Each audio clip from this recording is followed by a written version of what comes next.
네, 여러분 안녕하세요. 네, MBC 뉴스데스크에서 어저께 3탄이 나왔는데 어제는 한동훈의 목소리에 대해서 좀 집중을 했던 것 같아요. 왜냐면 한동훈이 지금 아니라고 오리발을 내밀고 있잖아요. 그러면서 기자들한테 전부 문자를 보냈죠. 내 이름 거론하면 고소하겠다고. 네, 근데 오늘요, 여러분, 사실 MBC의 그 김종배의 시선 집중에 유시민 작가가 나오는 게 예정돼 있었거든요. 아마 시청률이 대박일 것 같은데 유시민 작가가 그냥 한동훈에 대해서 딱 거론했어요. 그러면서 그 얘기하죠. 남의 인생을 파괴하려고 했던 사람들이 자기에게는 조금의 스크래치도 용납할 수 없는 거는 이건 너무 불공평한 거 아니냐고. 나나 이철 대표는 이 사건의 피해자인데 얼굴이 대문짝하게 나가는데 이 사건을 만든 홍보한 기자나 검사장은 이름이나 사진조차도 거론이 안 되는 거 이건 너무나 불공평한 거 아니냐고. 그러니까 저는 오늘 유시민 이사장의 인터뷰를 들으면서 어떤 면에서 참 슬프다는 생각이 들어요. 그리고 유시민 이사장이 그 얘기하죠. 이 사건의 진실은 밝혀지지 않을 거다. 맞죠? 검찰이 기소하지 않으면, 검찰이 수사하지 않으면 밝혀질 수 없는 것들이고 범법자들은 처벌될 수 없는 것들이에요. 그리고 자기들이 도저히 밝힐 수 없고 이걸 꼬리를 잘라야 될 때는 누군가는 마티즈에 가 있겠죠. 이 세상에 영원히 묻어야 될 비밀이라면 누군가 하나는 가겠죠. 그래서 저는 어떤 면에서 지금 한이나 이 둘 중에 하나는 지금 누구 하나 빨리 저기 가는 거 아니야? 뭐 이런 어떤 뭐 걱정이 될 정도로 지금 저들이 지금 하는 게 침묵이에요. 이 정도 됐으면 검찰 조장은 입장을 밝혀야 되는 거 아니에요? 한동훈은 본인이 아니라고 했으면 당당하게 핸드폰을 내야 되는 거 아닌가요? 예. 근데 지금 법무부에서 대검의 감찰을 받고 있거든요. 근데 문제는 한동훈이 입 다물고 그 이동재는 잠적해버리고 채널A는 꼬리 자르기 해버리면 이거는 아무도 수사하지 못하고 다른 사건으로 또 묻어버릴 거라는 거예요. 얘네들이 계속 이런 식으로 생존해 왔고요. 그리고 그 중간에 계속 진중권이나 뭐 조중동이나 이런 찌질한 언론사들이나 이런 농객들이 나서가지고 MBC가 하고 채널A가 싸우네. 친문들이 윤석열 공격하네. 이 정부가 누구를 사주해가지고 하네. 이런 식으로 계속 흙탕물에 여론전 물타기하고 시간을 끌다가 결국은 이제 검찰은 또 이렇게 넘어갈 겁니다. 이 풍파 많은 세상에서 이런 식으로 그냥 살아갈 수밖에 없다라고 유시민 작가가 자조해요. 그 부분에서 참 들으면서 너무 가슴이 아픈 거죠. 예. 이게 얼마나 무서운 일이겠어요. 자기뿐만이 아니라 자기 가족, 사촌이고 부모고 일가들이 다 다쳐야 되는 그 상황을 감수하면서도 온 이 기득권 세력과 싸워야 되고 저들이 얼마만큼의 잔인함을 가지고 있는지 저들이 얼마만큼이나 사악하고 인권을 개처럼 보는지 아는데 저거를 감당하면서 혼자 싸워가야 하는 그 사람의 운명이라는 건 너무 어떤 면에서 슬프잖아요. 근데 이 사건이, 이 인터뷰가 딱 끝나고 나서 갑자기 뉴스공장에서 샥 떴는데 이게 완전히 반전이 하나가 나온 거예요. 보니까는 MBC 뉴스 한인수 기자하고 한인수 기자가 뉴스공장에 출연했는데 알고 봤더니 이 사건을 제일 먼저 제보받은 거는 김호준 총수였어요. 한 달 전에. 근데 김호준 총수가 정말 너무 욕심이 있었지만 자기의 어떤 그 욕심을 버려놓고 그 제보자한테 영상이 있는, 공중파로 가라. 영상이 보여준대요. 왜냐, 이 사건은 너무 크고, 너무 잔인한, 너무 간악한 사건이니까. 그냥 단순히 라디오나 서울방송에서 할 그런 어떤 축종으로 보지 않았던 거예요. 그러고선 이제 MBC에 제보를 하고, MBC 기자들은 채널A 기자와 그 제보자가 카페에서 만나가지고, 둘 다, 녹음하지 말자고 핸드폰을 앞에 내놨는데, 나중에 딱 그 인터뷰가 끝나고 나서, 그 제보자가 나가고 나서 채널A 기자들이, 야, 녹음 잘 됐니? 하면서 녹음 체크하고, 그 뒤에 그 모습을 MBC의 그 관계자가 이렇게 조용히 뒤에서 바라보고 있었다는 거예요. 이거 완전 국정원 첩보작권 같죠? 이거 완전 영화예요, 영화. 결론은, 김어준과 유시민의 지략에 채널A와 한동훈이 걸려들었네. 윤석열이 걸려들었네. 난공불락입니다, 여러분. 네, 김어준 총수가 앞으로는 자기 양말 밑에다가 핸드폰을 숨기지 않겠다면서. 네, 제보자한테 당연히 갈려줬겠죠. 핸드폰 2개 갖고 가거나 녹음기 하나 더 있어야 된다. 예, 그건 제 생각에 김어준 총수가 알려준 것 같아요. 그분한테 그 노하우를. 예, 진짜 김어준 총수는 다시 한번 감탄을 금할 수 없고요. 그 다음에 그 제보가 왔을 때 김어준 총수가 당연히 유시민 작가한테 조심하라고 알려줬겠죠. 이런 일이 일어날 거라고. 조심하라고. 예, 적어도 한 달 전부터는 저 두 분들은 이 상황이 어떻게 벌어질지를 알고 있었다는 거죠. 그리고 하나 참 다행스럽다라는 게 느끼는 게 뭐냐면 정말 이 김어준 총수한테 또 너무 든든하고 고마운 마음이 있지만 MBC가 일단 이 사건을 받아서 이렇게 대대적으로 책임감을 가지고 이 채널A와 검찰과 싸우면서 이 사건을 매일 데일리로 방송해주고 있고요.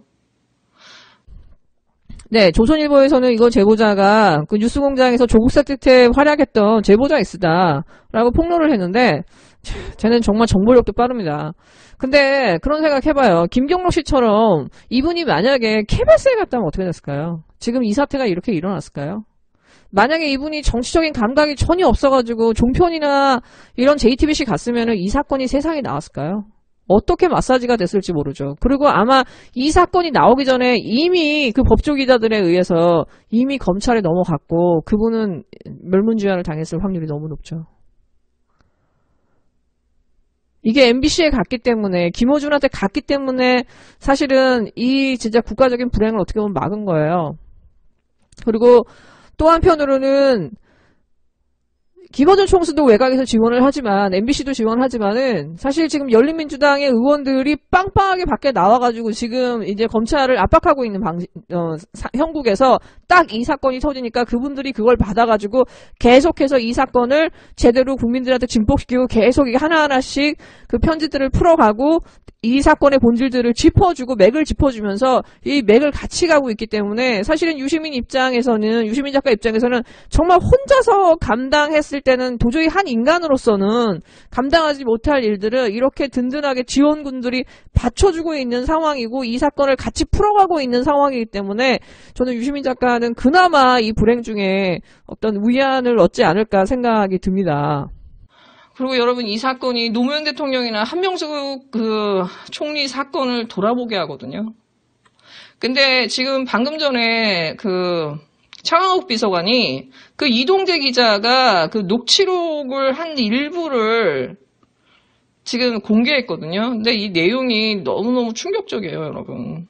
그리고 이 내용 속에서 왜 유시민이었는지, 저들의 근본적인 목적이 뭐였는지가 이 글에 나와요. 이거는 지금 MBC 뉴스에 다루지 않았던 거거든요.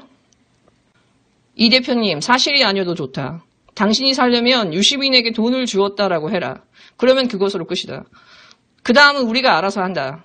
우리 방송, 채널A의 특종을 띄우면 모든 신문과 방송이 따라서 쓰고 온 나라가 발칵 뒤집어진다. 유시민이라는 사람은 적도 많은데 거봐 알아. 위선적 인간이 많이 설쳤네 라며 온갖 욕을 먹을 거고 유시민의 인생은 종치는 것이다. 예, 이거 노무현, 조국 다 이렇게 당했죠. 문 대통령의 지지율이 끝없이 추락하고 맞죠.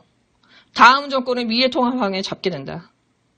눈 딱 감고 유시민에게 돈을 건네줬다고 한마디만 해라. 그 다음은 우리가 준비한 시나리오대로 하시면 된다. 검찰에 고소할 사람은 우리가 이미 준비해뒀다. 여러분 맨날 고소고발하는 시민단체들이시죠. 외곽에. 우리는 지체 없이 유시민의 집과 가족을 털고 이사장을 맡고 있는 노무현 재단도 압수수색한다. 이 대표님 잘 생각해봐요. 당신의 한마디에 검찰도 좋고 귀하에게도 좋은 결과가 있지만 만약 협조하지 않으면 어떻게 될지 잘 아실 것이다. 연세도 많은데 10년 넘게 감옥에서 하시면 되겠는가. 추가 고소도 있던데 2년 6개월은 확실하다.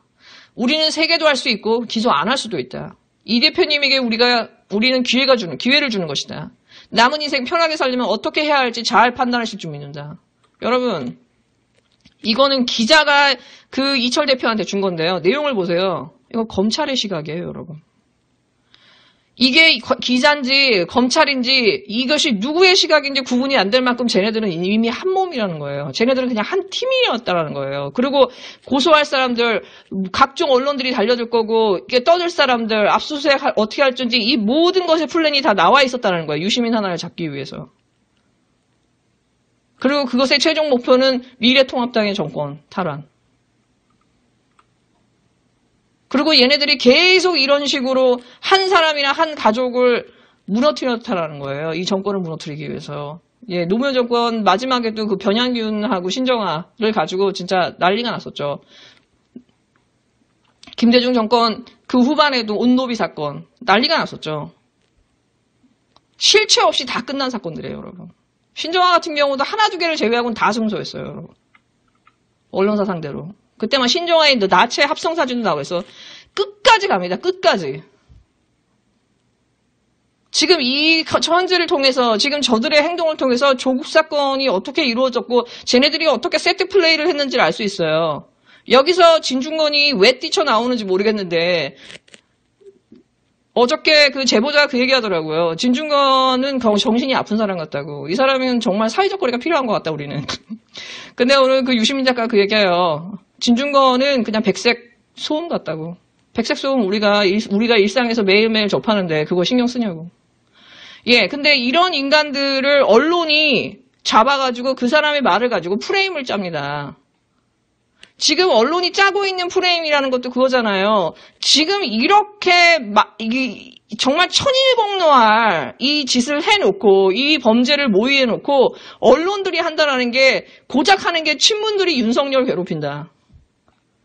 조국 수호 세력이 윤석열을 괴롭힌다.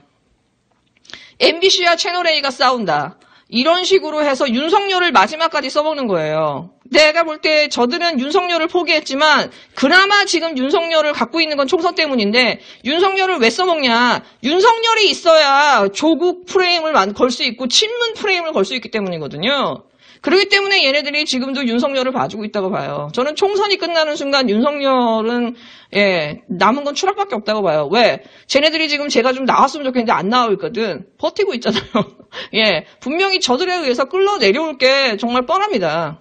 네, 여러분, 곡성에서 보면은 그 쿠지무라 준이 그 일본에서 온 외지인으로 나오잖아요. 그 사람이 마을에 들어온 다음부터 뭔가 이 마을에는 커다란 일들이 생겨요. 여자들이 막 이상한 짓을 하고 역병이 돌고 뭐 난리가 납니다. 근데 도대체 뭔지 모르지만 저 사람 때문인 것 같아. 뭔가 의심은 돼요. 그러면서 이제 계속 이 문제를 찾아가는 그 얘기가 곡성이잖아요. 근데 이 악의 모습이라고 하는 게 사실은 지극히 평범하고 그냥 보통 사람의 모습인 거예요. 심지어 약하고 아프고 슬프게 보이기까지도 하는 거죠. 그러다 보니까 그 카톨릭 신부마저도 이 사람이 뿔을 보여주고 등뼈에 뿔을 보여주고 그 손톱을 보여주기 전까지는 악마라는 사실을 몰라요. 그러니까 악마라고 하는 그 모습은 사실 지극히 평범하다라는 거죠. 그 사람들이 그 다만 뿔을 보여주고 하기 전까지는 보통 인간들은 그걸 믿지 않는다라는 거예요.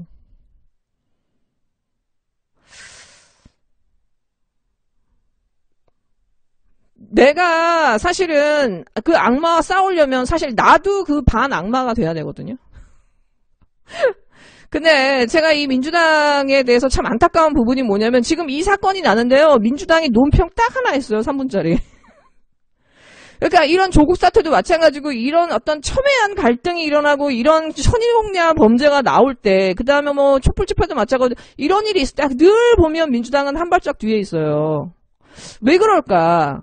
왜 앞에서 치고 나가면서 국민들을 이끌어가지 못할까에 대한 생각을 해보면 역시 저 사람들은 너무 평범하거나 너무나 어떻게 보면 선해서 어떻게 보면 너무나 기득권적으로 잘 자란 사람들이라서 정말 저 악이 무엇인지 이 사회의 진짜 악이 무엇인지 문제가 무엇인지에 대한 문제의식이 없는 게 아닌가. 그렇기 때문에 싸울 의지도 없고 그 싸우는 사람들도 이해 못하고 쫓아내는 게 아닌가. 받아들이지도 못하고. 저는 21대 국회의 민주당은 좀 더, 전열을 좀 갖추고, 문제의식을 좀 느끼고, 제대로 싸울 수 있는 그 의원들이 좀 왔으면 좋겠어요. 네, 여러분 즐거운 하루 되세요.